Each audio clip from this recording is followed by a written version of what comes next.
authorities in Milan have approved the sale and likely demolition of San Siro, one of Italy's most striking football stadiums. The two teams that play at San Siro, Inter and AC Milan, had threatened to leave the city if the sale wasn't approved. German police have delayed the start of the Oktoberfest beer festival in Munich after an explosion and a fire at a house in the city. Special forces were called in to defuse booby traps at the property.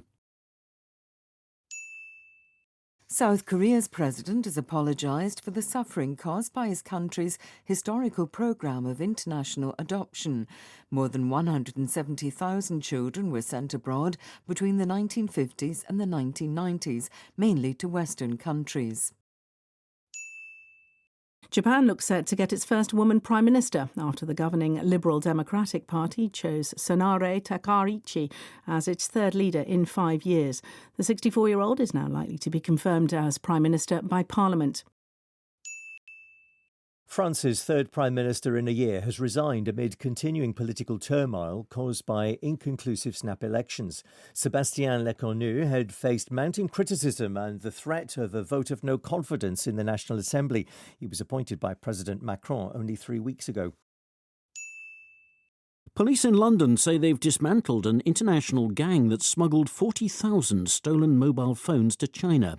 At least 16 people have been arrested. The price of gold has hit an all-time high. In morning trade in Asia, it was being sold for over $4,000 an ounce for the first time ever. It marks the biggest sustained rally for the precious metal since the 1970s.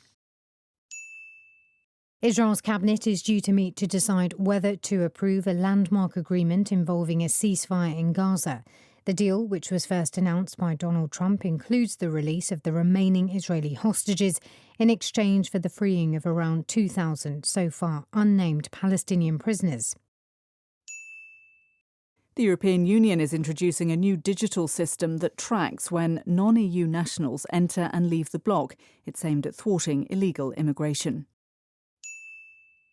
Scientists in England have discovered that thermal cameras can reveal a person's level of stress by measuring the temperature of their nose. They found that the human nose drops in temperature by about 2 degrees when someone is acutely stressed. China's Commerce Ministry says talks have continued with US officials despite a further escalation in tension. President Trump threatened steep additional tariffs on Chinese imports after Beijing announced new restrictions on exports of rare earth minerals.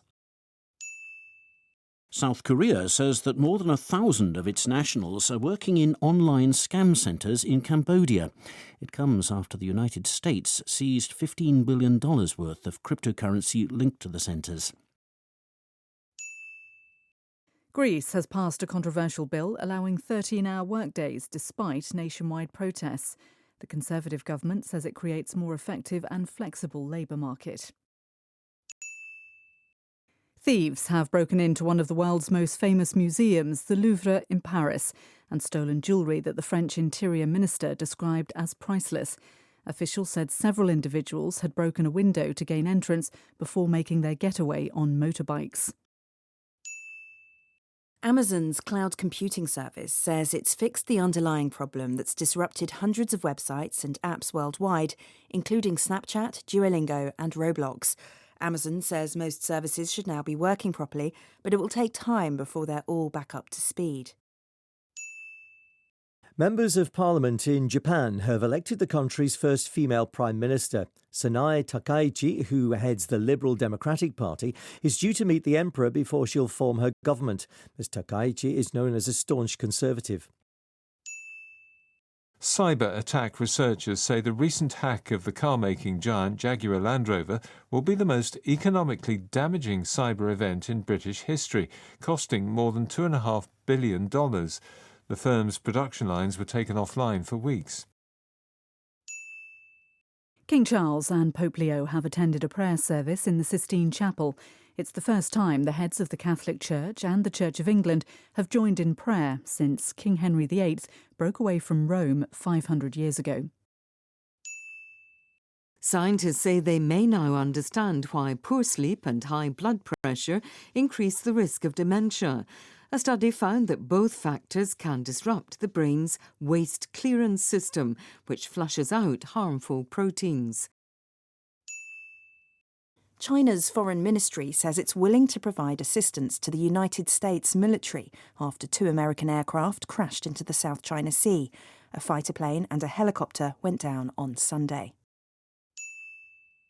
Japan's defence minister has said the military will be deployed to help counter a sharp rise in bear attacks in the Akita region.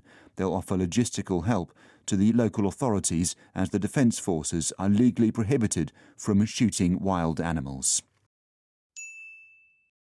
Donald Trump is in South Korea on the final leg of his Asia trip. He has expressed optimism about striking a trade deal with Beijing ahead of a meeting with his Chinese counterpart Xi Jinping on Thursday. A meeting between President Trump and the Chinese leader Xi Jinping has resulted in an agreement to ease spiralling trade tensions. Mr. Trump said Beijing had agreed to suspend export restrictions on rare earth minerals for 1 year. He described the meeting as amazing.